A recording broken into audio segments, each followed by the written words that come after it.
So we'll just go down the center back now.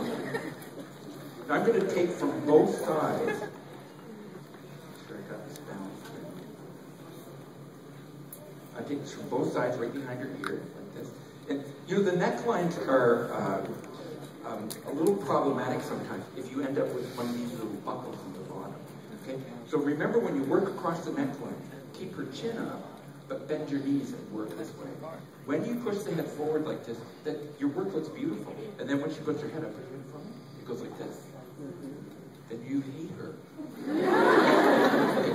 So in order to get rid of this, I'm just going to split it horizontally and tie it like a shoe. So I just took that section, split it in two, laced it just like a shoe. When I pull it together, that puts all the hair up across the bottom.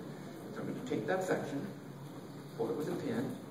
Are you guys wrestling back there?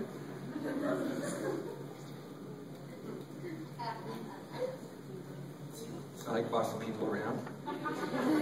Every single one of you are the same. If you don't have an assistant all the time, but then you have an assistant on occasion, it only takes a couple of hours to get the swing of it. There's quite a bit of hair on the floor here. I like to keep my station to be clean. You know. Okay. So I'm going to take that end, okay, and all I'm going to do is, well, I'm just going to trade sides with it. So I'm going to bring this side across the back. You don't need to be this complicated. I won't be. I'll just take this over here. I'm going to put this bobby pin at 5 and turn it over and slide it in and take this next section. It's just resisting me. So I'm going to crisscross that over the bobby pin. So my point is this, is no matter how bad I do on this updo, can you see that from the side it has a nice balance? You can make it a lot higher or a lot lower if you want to, but if you always start at this spot, pretty much guaranteed that even if you pull it down in a ponytail, it looks good from the side. So you really want to watch those. I'm going to take the next section right down to the top of the ear.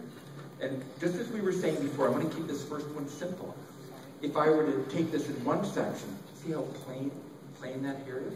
If I took this in 2 sections, I would have twice as much detail there. So you always want to think as you're working along, okay, do I want a lot of detail in the back? Not so much. I want to see something going on at the front. Take big sections back here. Behind the ear, take more sections. And in the front, take as many as you can. And that way you get detail at the front and less to the back. It modernizes the styles, and when you're working with softness and want to create sort of a free look, it's a really good way to do it. So 12 strokes on the side, and just excuse my back for 1 second. I just go over here. So I'm drawing that hair straight back, right to the curl behind it. And when I take that section and turn it over, look how these fit together. And it looks like it really took a lot of time to create that little pattern.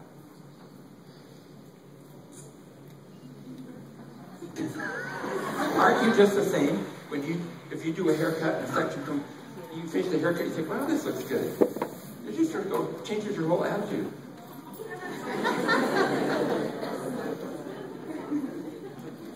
So I just drew that across the back, turned it over, like that, and ramma jamma. Right there.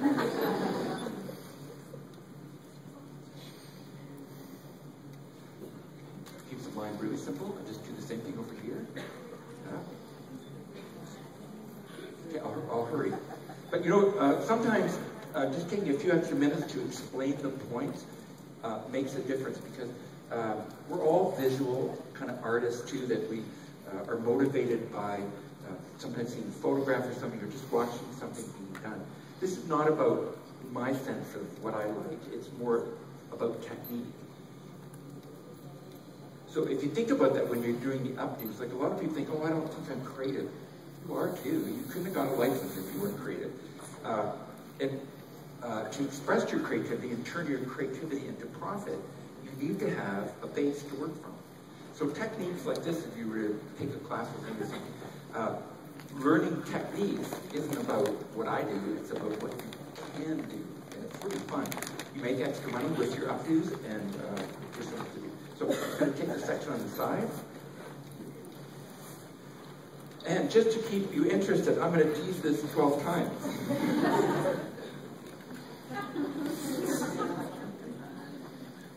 It's interesting could teach your clients stuff like this, because a lot, especially a lot of young girls, like to make their hair do Adele looks, and are teasing their hair like crazy.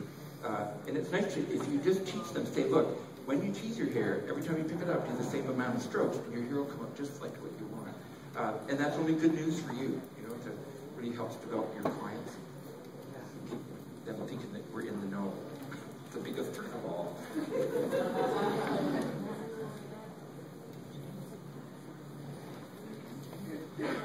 Now, always check the front. If she can't close her mouth, your pins are too tight. You ever see something with their hair pulled back in the point? Okay.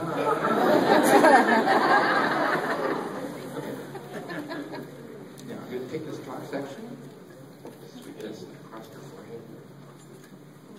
I'm going to give her a little sweep across her forehead like that. On the side that isn't swept. Be the crummy side, I guess. Just joking. This is how we connect the shape. And this is why I like to leave the front side section out, so that I can put a bobby pin on it like this, turn it over, and slip it right in between this hair. So all of a sudden, you don't get that straight line across the side. And this little piece can do anything. Light it up if you want to. I'm going to turn this back. Slide that in, and take the end, and slide that in. So an updo like this in the salon should not take you more than maybe 15 minutes to do. I'm spending more time on that just on this first one to sort of acquaint you a little bit with the sort of approach that we use to do that. Okay? But if you saw her hair at a party or a wedding, would you want to get closer to it or further away? How many of you ever? We can't help ourselves, you know. If you go into a club or a party, you see somebody's hair, we always look. And sometimes you go, oh my God, oh no. You know, so the success of our updos is the impact that it has, that it's interesting to look at, and a little bit eye-catching. So this is a little bit more on the formal side. But as I'm going along, watch if I were to take this section, turn it over, slide the pin in. But leave the end out, or maybe curl that so that the whole head has lots of tendrils. Okay, crisscross that bobby comes down. Excuse me, I just get my hair out of my eyes. You want to have a little repertoire of things that you do when you're working with clients that kind of entertains them a little bit, but also controls them in terms of sitting still. You know, like, you know how these girls, when they're passing the pins, it's always with the head up. If you don't have an assistant, which is a good thing sometimes, just teach your clients how to do this. You just touch their shoulder, and then they bring the pen to your hand. Like that. I'm going to have my own TV show. Keep passing. How to act when you go to the hairdresser. So we'll take the section across there. So these little sweeps that are going to the side, I don't want her hair to look like she's going to bake pies.